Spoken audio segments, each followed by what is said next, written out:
Just how exactly did these kids make it big? Wait until you find out how many hours Bugha the Gamer practices.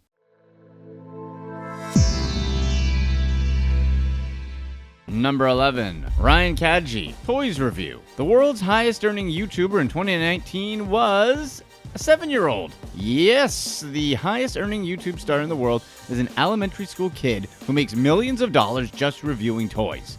Okay, of course he's not the only brains behind it, but he definitely has talent and a great production team. Ryan is the host of Ryan ToysReview. His channel jumped from number 8 to number 1 last year for Forbes' annual list of YouTube stars who are making the most money. The insane part is multi-millions a year isn't something new to him.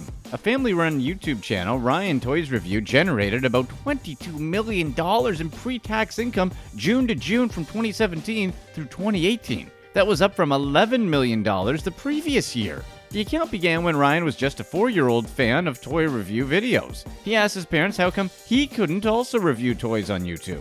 We love that attitude because he's right. How come he couldn't do that? That's a question that we should be asking ourselves for our lofty goals. Ryan ToysReview started out slowly until one of his videos went viral back in July 2015. The video featured Ryan opening and reviewing a box containing more than 100 toys from Pixar's Cars series. That video has since received more than 1 billion views. That's just insane. The crazy part is, YouTube is only going to get bigger and Ryan's story is going to become more and more common. Ryan's channel now tends to make DIY and educational videos.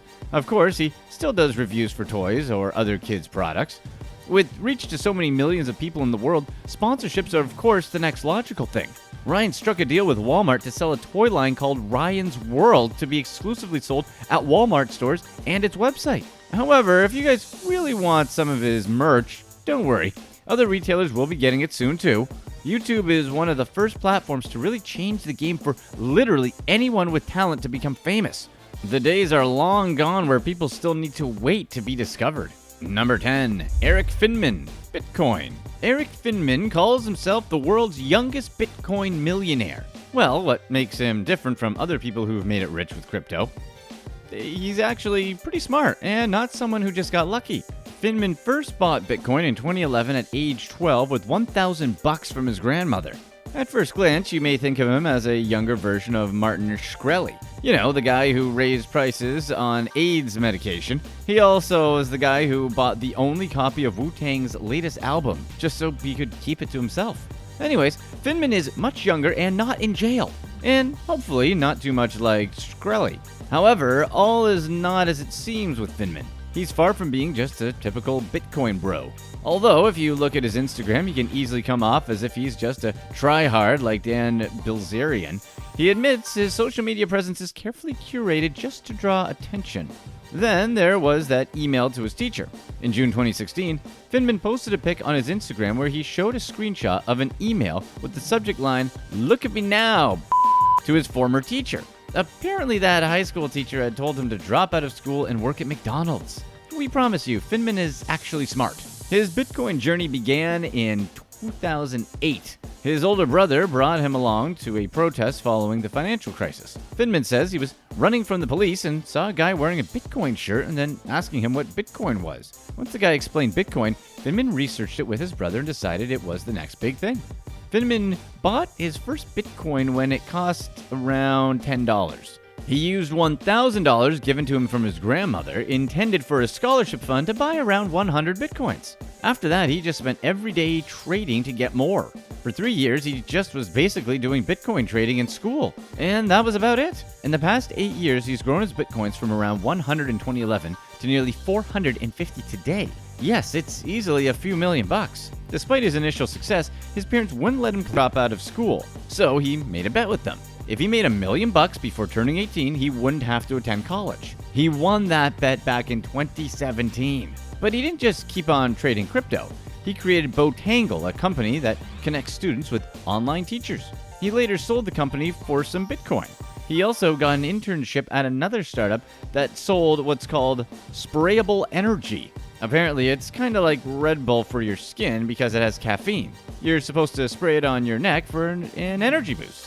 Now at age 20, he's invested in a cryptocurrency that's a competitor to Facebook's upcoming Libra cryptocurrency. So what's the lesson here? Basically, take as many shots as possible like Finman did. You just have to get rich once. Number 9. Anastasia Radzinskaya, vlogging. If you're ultra young and want to be a YouTuber, you don't have to unwrap toys. Anastasia Radzinskaya is another super young YouTuber who's not even 6 yet, but she was number 3 on Forbes' list of top earning YouTube stars in 2019. She even beat out well-known names such as PewDiePie and Jeffree Star. She made an estimated $18 million from June 2018 to June 2019. Anastasia moved to the US from Russia just in 2018. She speaks both English and Russian. Amazingly, she doesn't have just one, she actually has 6 channels. But her channel, like Nastya Vlog, is her most popular. That channel alone has over 42 million subscribers. She has nearly 107 million subscribers total. That's more than many countries' entire populations. Anastasia was born with cerebral palsy, and doctors thought that she might never be able to speak. Her parents made videos of her doing ordinary things like playing with her dad and showing off toys to show the progress to her family. The videos started gaining views outside of the family, and that's when her accounts took off.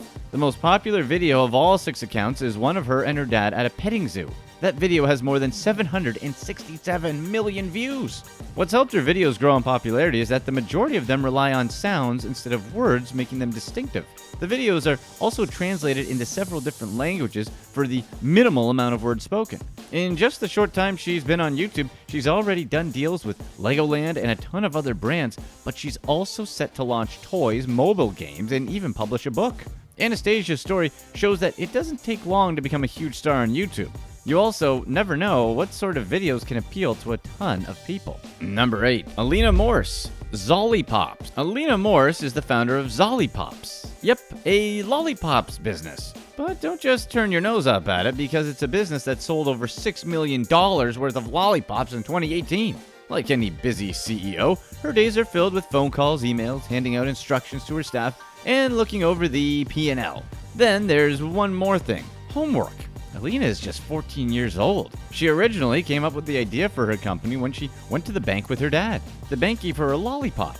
Her dad told her that she wasn't supposed to have candy because sugar was terrible for her teeth, so she thought, why aren't there any healthy lollipops that are good for her? So Alina and her parents spent 2 years testing out recipes. It took 2 years of online research and at least 100 unsuccessful experiments. And they still weren't able to find something that tasted good. But they didn't give up. So Alina collaborated with a food scientist and her dentist on the ingredients. They collectively invested roughly $7,500 in startup costs to hire a team to develop the formula. Half of the money was contributed by Alina herself. It was money saved up from birthdays and holidays over the years. Alina and her dad traveled to different commercial manufacturing plants throughout Michigan who could make their product right. A lot of things can go wrong, and sometimes success comes much later. They believed in their vision and kept on persevering. Today, more than 10,000 stores across America stock Zollipops, including Walmart, Kroger, and Office Depot. Zollipops are mostly put in the oral health care aisle next to the toothbrushes. Despite Morse's success, being taken seriously by far senior business people doesn't always come easy. But apparently, she knows how to stand her ground and negotiate deals like a pro. Number 7. Nick D'Alosio, Sumly. Nicholas D'Alosio is a British computer programmer and internet entrepreneur born in 1995. When he was just 15, he had an idea to simplify the way information is spread. He wanted to build an app that was essentially a news aggregator, but with a twist. He wanted news as fast as possible. He sat down and developed Trimit. That was a tool that could summarize articles in short tweets of 140 characters in length. The app was noticed by Chinese billionaire Li Ka-shing. He liked the app so much that he contacted Nick and offered a $300,000 investment into his project. D'Alosio took the money to further develop the app. That's how Trimit was transformed into Sumly. The app extracts the most important parts of an article and shows it in a convenient way to simplified reading on a mobile device. Sumly launched back in December 2011, and even though it launched in its test version, it quickly reached 200,000 active downloads. More than $1 million were raised from investors and other people who liked the app Yahoo spotted the potential in Sumley and offered $30 million for the app. With that deal, Delosio cashed in and became a 17-year-old multi-millionaire. Number 6. Brennan Agranoff, Hoop Swag. How many teenagers can say that they've sold more than $1 million worth of socks? Brennan Agranoff can. He's the 19-year-old founder and CEO of Hoop Swag, a custom socks company. In just 4 years, Brennan grew his idea to make custom-designed athletic socks into a profitable business with annual sales of more than $1 million. His light bulb moment came in 2013 at a high school basketball game. He noticed most kids were wearing the same plain Nike socks. He thought to himself, why not kick things up a notch and print some custom designs on them? Fast forward 6 years, and Hoopswag now offers more than several hundred original designs created by Brennan himself. Designs include almost anything and everything. There are unicorn designs to designs involving food. There are even pictures of the goats that his family owns. And those are one of his most popular designs. Brennan started Hoopswag in his parents' garage. Isn't this the classic origin story? He set up the design, printing, and heat press machines with his family's help. He told his parents to buy as many white athletic socks as they could. The first year was slow, but momentum grew after socks took off on social media. As sales soared, his family built a 1,500 square foot building on their property to accommodate production, warehousing, and shipping. Brennan also taught himself to code so he could better set up and manage his business's website. Amazingly, he remains the company's only graphic designer, even though he's colorblind. Brennan has never taken a business class, but he attributes his business acumen to his eBay experience.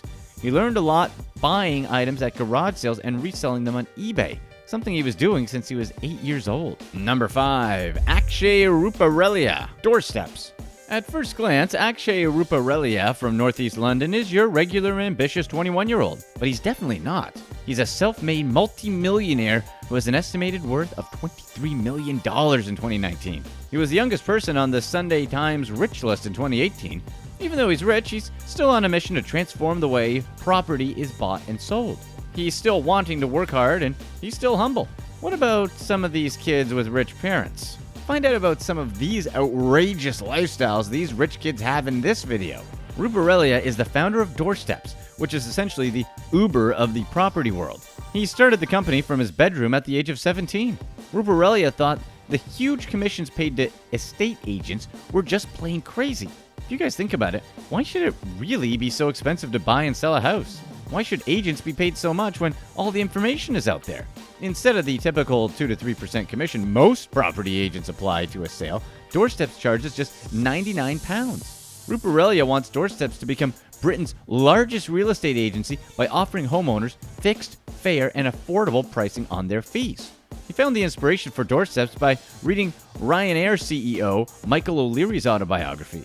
O'Leary's philosophy was to deliver a great product at an unbelievable price. Ruparelia raised over $500,000 with investors in return for just over 3% of his business. He combined that investor money along with a $10,000 loan from relatives. Doorsteps has listed properties all over the UK and has had over $1.3 billion worth of homes. They've saved customers over $10 million in fees and counting. Number 4. Mo Bridges, Mo's Bows. Mosiah Bridges makes bow ties, but not just any bow tie. He makes handmade bow ties for a lot of celebrities. Mo runs his Memphis-based tie company with his mom, Tramika Morris. He actually inked a 7-figure, 1-year licensing deal with the NBA back in 2017 to produce bow ties for all the teams. Mo and his mom were introduced to millions of viewers when they appeared on Shark Tank back in 2013. Mo wanted a bow tie, but he wasn't able to find any that matched his personality. So he just decided to make one. His grandmother was a retired seamstress, so he was able to get her to teach him how to cut and sew fabric. Soon, his mom helped him build a business around his creations. Kevin O'Leary on Shark Tank had made an offer to Mo when they were on the show, but Damon John said he would agree to be Bridges' mentor for free as long as he didn't take O'Leary's deal. John explained that he identified with Mo because he was the son of a single mom, and his mom worked with him to help build his clothing business as well. That brand was FUBU. Have you heard of it? So Mo took the deal, and Damon John has made good on his promise. Mo was just 9 when he started the company, so his mom handled the numbers and operations. But as he's grown, his mom had started showing more and more of the business side of the operations. Since getting on Shark Tank, Moe's Bose sales exploded as the brand landed on the shelf of luxury retailers such as Neiman Marcus and Bloomingdale's. Moe has also decided to start giving back because of all the help he's gotten. Each year, he creates a bow tie event where all proceeds go to charity. Number 3. Shubham Banerjee, Braille. Shubham Banerjee was only a 13-year-old high school freshman when he invented Braille, a groundbreaking low-cost Braille printer with the ability to change millions of lives. The Braille printer is a small, portable machine that looks a lot like any other printer. Of course, it spits out strings of raised bumps instead of flat text on a page. Shubham invented it after realizing that fewer than 10% of 1.3 million blind Americans can read Braille. By comparison, in the 1950s, more than half of blind children learned to read the series of raised bumps. There are numerous reasons for the decline in Braille usage. That includes school budget constraints or technological advancements such as software programs and apps that can read text out loud. Then there's also the high cost of Braille printers itself. Many people around the world simply can't afford the cost of a Braille printer. So Banerjee took on the mission to reduce the cost of a Braille printer. This was actually an idea a few Silicon Valley startups had been working on to develop, but with little success. But he was able to come up with a working prototype that would cost less than $500. Big companies eventually started noticing his work, and Braille eventually got funding from Intel rumored to be around a few $100,000. He's most likely the youngest person to ever get venture funding. We know he hasn't made that much money yet, but we're convinced he's someone we'll be hearing more about in the future. Number 2. Kyle Bugha Giersdorf, Fortnight. Kyle Giersdorf is best known as Bugha in the gaming world. Are we even saying this right? It's not only golf, baseball, basketball, or soccer we should teach our kids. Anymore, for getting rich in sports, it's time to start adding video games too. He took home $3 million for winning the Fortnite World Cup last year in 2019. This 16-year-old beat out 40 million players who entered the online competition. If you think about it, $3 million to be the best out of 40 million people really isn't that much money. But gaming is only going to get bigger in the future. 40 million people were whittled down to 100 participants who went at it at Arthur Ashe Stadium in New York. How does someone get to be really good at gaming? Well, Kyle has been training for this moment nearly his entire life. Of course, he was only 16 when he won, but playing video games over and over, hours a day, for years definitely is the way to develop that skill set. According to his mom, he's been playing video games since he was 3. Tiger Woods started practicing his golf swing at age 2. What's our recommendation for a sport? Soccer probably has to be the best bet. Giersdorf continues to put in the hours. He plays Fortnite at least 6 hours each day. Yep, even on school days. Despite the video game intensive schedule, Giersdorf says he still finds time to finish his schoolwork. But really though, what's the point? Our recommendation for him is just drop out and get a private tutor. Get educated in something he's actually used, such as personal finance or business negotiation. You know, stuff they don't teach in public schools. Anyways, his routine, if you want to call it that, looks something like this. On the weekends, Kyle says he wakes up around noon, eats a banana, and then warms up. He plays around 30 minutes of Fortnite's creative mode. That's where players practice building virtual structures such as towers or buildings. Apparently, these are skills they can use in the game's popular Battle Royale mode. After that, Kyle said he calls his friends and teammates on his team, the Sentinels, and practices with them. Kyle's father, Glenn, said that he and Kyle's mom have made it clear that he can continue dedicating so much time to playing Fortnite as long as he does well in school. Well, there goes that private tutor. Number 1. Leanna Archer, Leanna's Inc. Leanna Archer is the CEO of Leanna's Inc., a hair and body care products company that carries 14 different items. She was the youngest person to ring the NASDAQ opening bell at the age of 13. Leanna started her company at the age of 9. The idea for her company came from her great-grandmother. She was the one who had made a natural hair lotion using her native country of Haiti's native plants. Her great-grandmother shared the formula with her. At then 7 years old, Leanna received plenty of compliments on her looks. So she gave some of her hair lotion for her friends to try. She gave out tiny samples to her friend in just baby food jars, but that was still more than enough to make an impression. Suddenly, people started stopping by asking for more of the lotion, so she started by first selling to friends and family. Her mother and grandmother were impressed with the response and immediately just encouraged her to continue selling the product. They helped her get a business license, and in 2005, when she was just 8 years old, her dad set up a basic website so people could buy the product online. That's how Leanna's Inc. was formed. Her dad, Gregory, is now the chief operating officer. He actually quit his day job to help her run the company. Leanna is responsible for all of her products and does research on how to improve them constantly. The company now grosses almost $500,000 annually while still just operating from the basement of the family's home. Watch this next video to find out about the outrageous lives of rich kids around the world.